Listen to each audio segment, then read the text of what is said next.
mengalami kecelakaan atau yang mengakibatkan kerusakan pada ruas jalan tol, pada fasilitas bangunan, sarana prasarana jalan tol, memang dibebankan kewajiban untuk mengganti kerugian.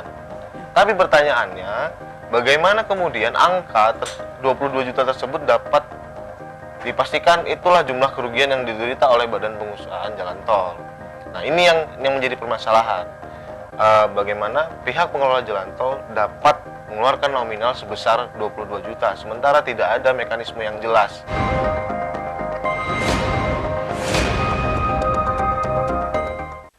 Halo, selamat siang pemirsa. Kecelakaan di jalan tol sering terjadi, tak terkecuali di jalan tol Lampung.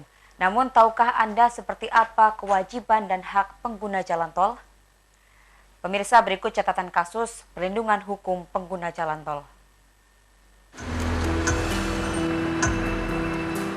Pemirsa, baru-baru ini kecelakaan terjadi di tol Lampung ruas Pematang Panggang Mesuji yang menimpa sebuah mobil yang dikendarai warga asal Padang, Sumatera Barat baru-baru ini. Beruntung kecelakaan itu tidak menimbulkan korban jiwa. Hanya saja mobil yang dikendarai korban menghantam pembatas jalan tol hingga terjadi kerusakan.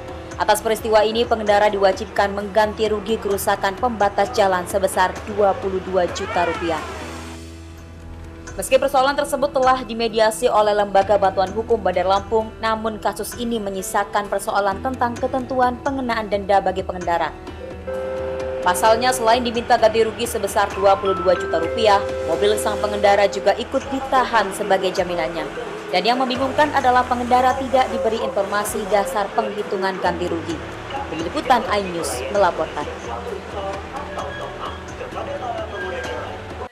Baik pemirsa, kita akan membahas mengenai perlindungan hukum bagi pengguna jalan tol dengan narasumber yang telah hadir di studio. Ada Bang Prabowo Pamungkas selaku pengabdi bantuan hukum LBH Bandar Lampung. Selamat siang, Bang Bo.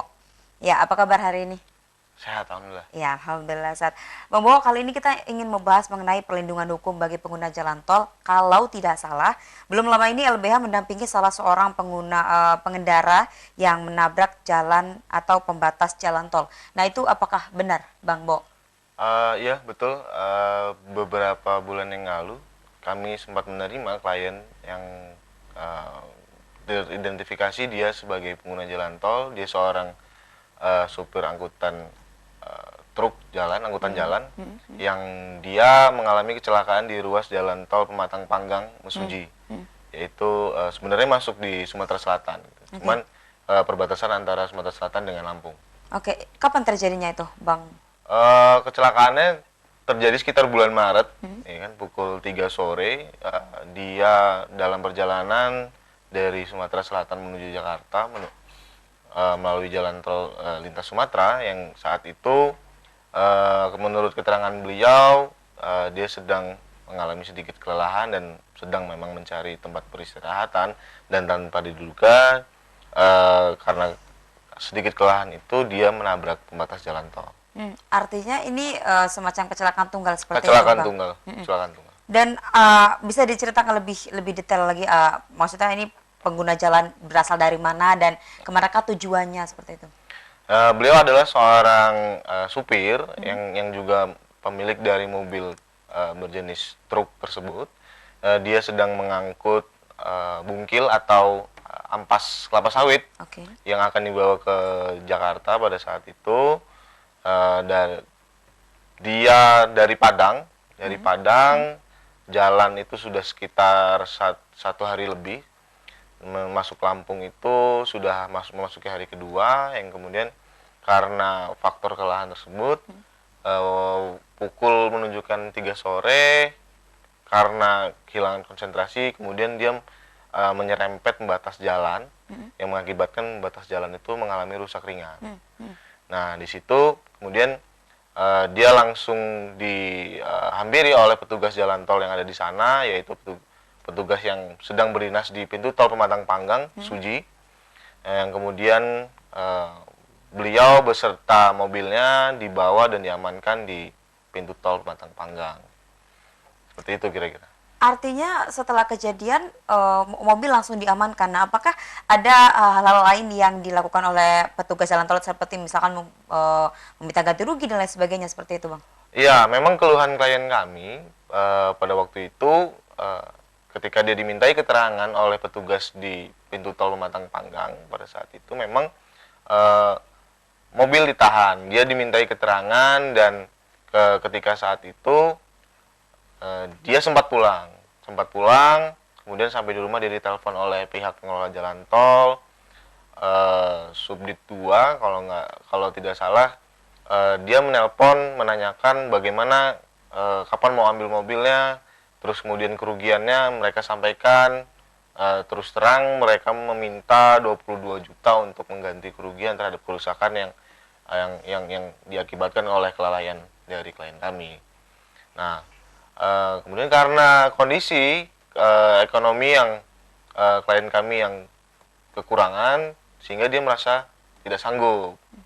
Maka sempat hampir 3 bulan, 2 bulan lah sekiranya, mobil itu tidak bisa keluar, ditahan di pintu tol tersebut, dan surat-suratnya dibawa oleh pihak kepolisian, dalam hal ini Polda Sumsel, PRJ, PJF, patroli jalan raya, yang memang bertugas pada saat itu, dan juga menyita surat-surat kendaraan dari klien kami. Jadi posisi kendaraan ada di pintu tol, surat-surat ikut ditahan oleh pihak kepolisian. Baik, ini kan artinya kecelakaan tunggal yang menabrak pembatas jalan tol seperti itu. Nah, betul. Apakah kerusakannya sangat berat sehingga ganti ruginya sampai sebesar itu, Bang? Nah, persoalan kerusakan memang klien kami berinisiatif untuk mendokumentasikannya dan menunjukkannya kepada kami. Setelah kami lihat, kami teliti, berdasarkan kerusakannya, itu kategori kerusakan ringan. Dan apalagi di Undang-Undang Lalu Lintas Angkutan Jalan juga tiga kategori kecelakaan yang mana dia masuk ke kategori kecelakaan ringan, yang dia tidak menyebabkan luka ringan, ya kan, hanya menyebabkan kerusakan-kerusakan pada fasilitas jalan, yaitu pembatas jalan tol dalam hal ini. Berarti artinya ganti rugi sebesar 22 juta tersebut sudah ideal menurut Bang? Itu yang menjadi keluhan dari klien kami, dan kami lihat juga ini yang menjadi permasalahan. Bagaimana angka 22 juta bisa keluar dari petugas jalan tol yang kemudian dimintakan kepada klien kami, ya kan? Dan kalau misalkan kita cross check di dalam PP 15 tahun 2005 tentang jalan tol, bahwasanya memang pengendara atau pengguna jalan tol yang yang mengalami kecelakaan atau yang mengakibatkan kerusakan pada ruas jalan tol, pada fasilitas bangunan, sarana prasarana jalan tol, memang dibebankan kewajiban untuk mengganti kerugian. Tapi pertanyaannya, bagaimana kemudian angka 22 juta tersebut dapat dipastikan itulah jumlah kerugian yang diderita oleh badan pengusahaan jalan tol. Nah, ini yang menjadi permasalahan. Bagaimana pihak pengelola jalan tol dapat mengeluarkan nominal sebesar 22 juta, sementara tidak ada mekanisme yang jelas, tidak ada kepastian yang dapat memberikan informasi bagaimana jumlah kerusakan nominal dari kerusakan yang diderita oleh badan pengusaha jalan. Baik, artinya ini tidak ada perhitungan jelas dari petugas jalan tol ya, Bang Bowo. Kita akan lanjutkan perbincangan kita, pemirsa jangan kemana-mana, catatan kasus akan segera kembali, tetap bersama kami.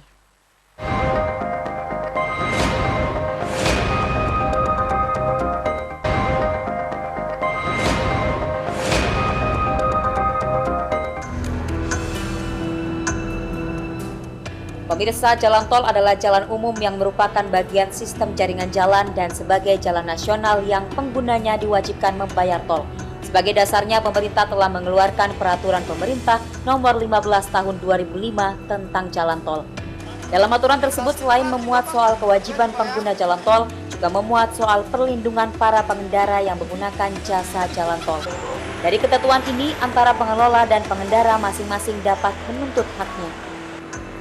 Bagi pengendara, tentu peraturan ini merupakan ketentuan yang harus diikuti. Hanya saja persoalannya, apakah ketentuan mengenai hak dan kewajiban pengendara ini telah tersosialisasi dengan baik, khususnya kepada para pengguna jalan tol. Tim Liputan iNews melaporkan.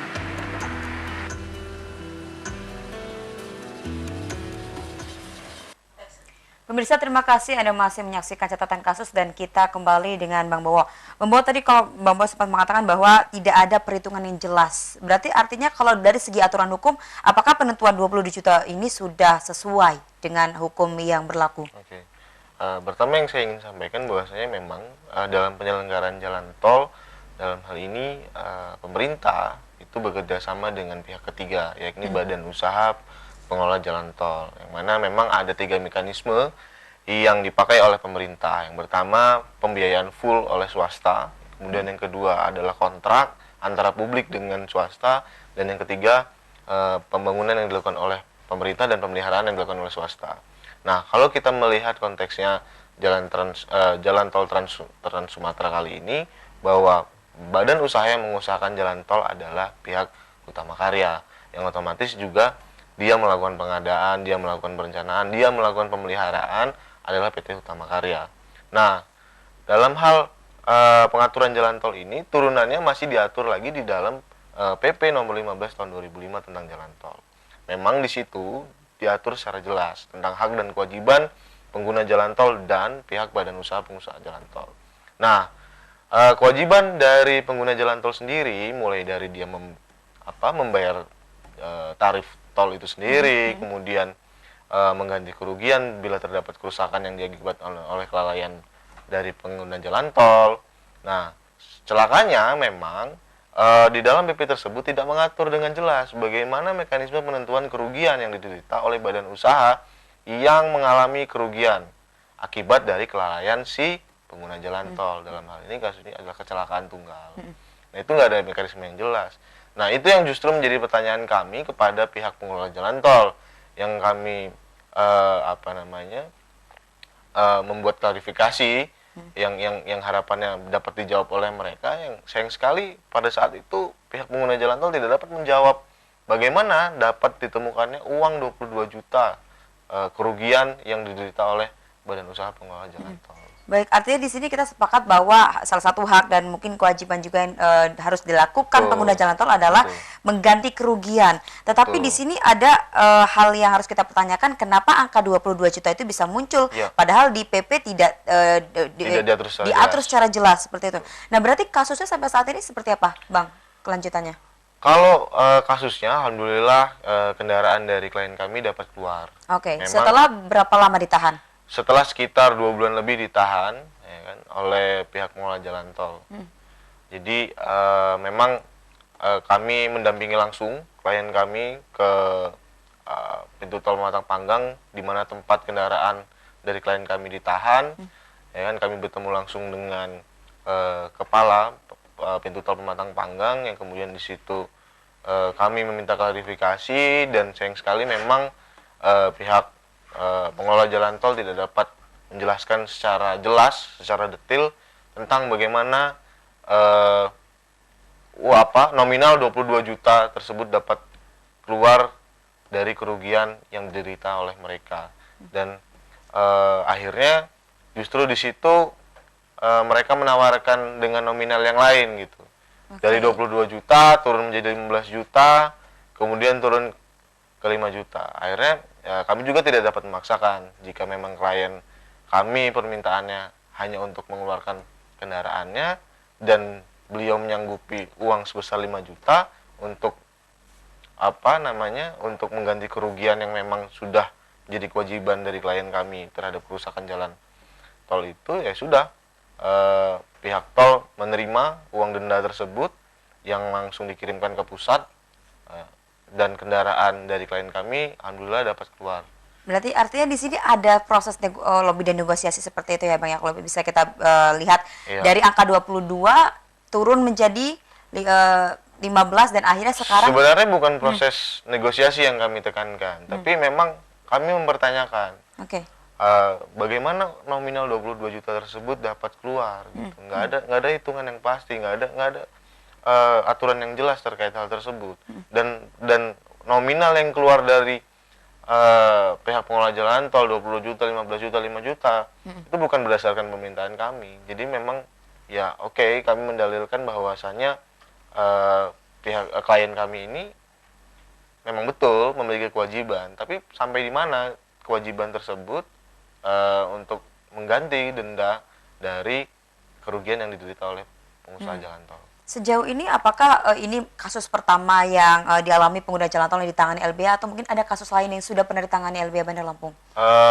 Sependek pengetahuan saya dan sepanjang pengalaman saya di LBH memang baru kasus pertama yang lebihnya kami tangani terkait dengan penggunaan jalan tol.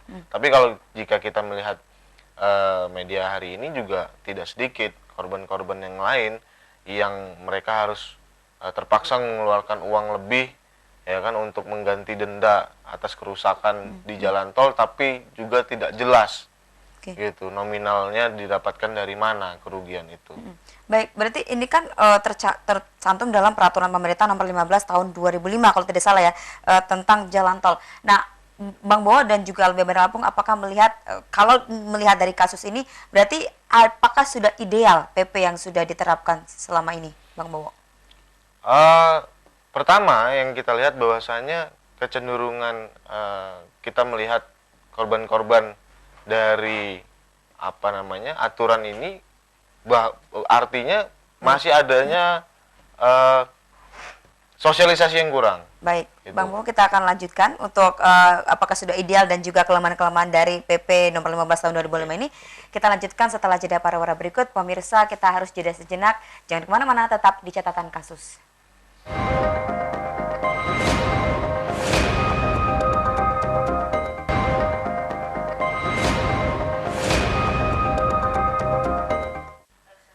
Pemirsa, Anda kembali menyaksikan catatan kasus dan kita kembali di segmen akhir.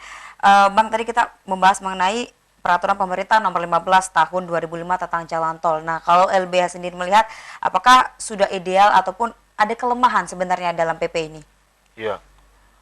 Pertama yang ingin kami sampaikan bahwasanya adalah dalam setiap pembuatan peraturan perundang-undangan yang apabila itu sudah disahkan, masyarakat memang dianggap tahu terhadap peraturan tersebut. Tapi dalam hal sosialisasi yang memang menjadi kewajiban dari pemerintah atau dalam hal ini adalah pihak pengelola jalan tol atau Kementerian PUPR juga harus signifikan gitu. Dengan adanya PP 15 tahun 2005 memang cukup membuat tanda tanya dari masyarakat gitu. Bagaimana kemudian penetapan kerugian terhadap nominal kerugian yang timbul akibat kerusakan kecelakaan yang terjadi di jalan tol. Nah, itu kan yang menjadi pertanyaan masyarakat hari ini gitu. Jangan sampai dengan adanya PP ini juga menimbulkan keresahan di masyarakat gitu. Yang namanya kecelakaan kan tidak ada yang mau gitu. Siapa yang tahu kita akan mengalami kecelakaan. Kita sudah tertimpa musibah dengan adanya peristiwa kecelakaan, jangan sampai masyarakat justru malah dirigukan kembali dengan mengganti kerugian yang tidak jelas juntrungannya dari mana dasarnya, ya kan? Kemudian melihat peristiwa ini, terlebihnya peristiwa yang dihadapi oleh klien kami juga menghimbau kepada masyarakat untuk lebih berhati-hati juga dalam berkendara. Selain itu, jika memang merasa lelah, mengantuk atau ingin buang air kecil, lebih baik minggir dulu lah, lebih baik mencari peristirahatan dulu lah, dan kemudian carilah informasi terkait dengan bagaimana penyelenggaraan jalan tol, apa hak dan kewajiban dari masyarakat, seperti misalnya nomor pengaduan terhadap adanya peristiwa kecelakaan, ambulans, mobil derek dan lain sebagainya. Itu adalah hak dari masyarakat, terlebih dalam hal ini adalah pengguna jalan tol itu sendiri. Dan juga pihak badan usaha pengelola jalan tol, jangan pula sewenang-wenang, memang diberikan kewenangan untuk dia memungut denda dari kerugian yang timbul akibat kecelakaan, tapi jangan pula justru ini menjadi dasar pihak pengelola jalan tol melakukan pungli gitu. Karena siapa yang tahu gitu masyarakat akan melakukan menerima peristiwa kecelakaan, ya kan? Karena kembali lagi ini musibah gitu. Siapa yang tahu kita akan mendapatkan musibah. Jangan pula ini menjadi dasar pengelola jalan tol untuk melakukan pungli ke masyarakat. Tapi kalau tadi Bang Bo sempat mengatakan, jadi apa yang harus dibenahi dari PP ini gitu? Apakah sosialisasinya, kalau tadi juga Bang Bo bilang bahwa masyarakat ini dianggap tahu, padahal sebenarnya sosialisasinya sangat kurang. Dan apakah harus adanya revisi dari PP itu sendiri?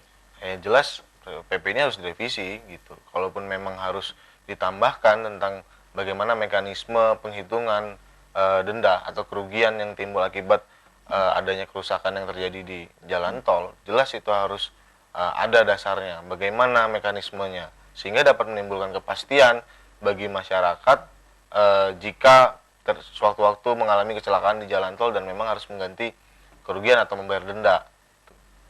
Dan juga yang kedua, memang sosialisasi itu penting gitu, bagaimana pihak pengelola jalan tol juga memberikan sosialisasi tidak hanya melalui papan-papan reklame yang dipasang di pintu tol, tapi juga baik melakukan melalui media massa, media online, kemudian juga melalui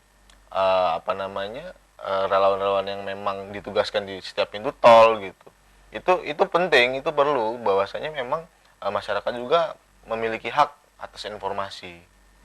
Tapi artinya untuk sosialisasi kita harus sepakat bahwa petugas sudah mulai melakukan itu gitu, hanya saja belum maksimal seperti itu ya? Iya, betul.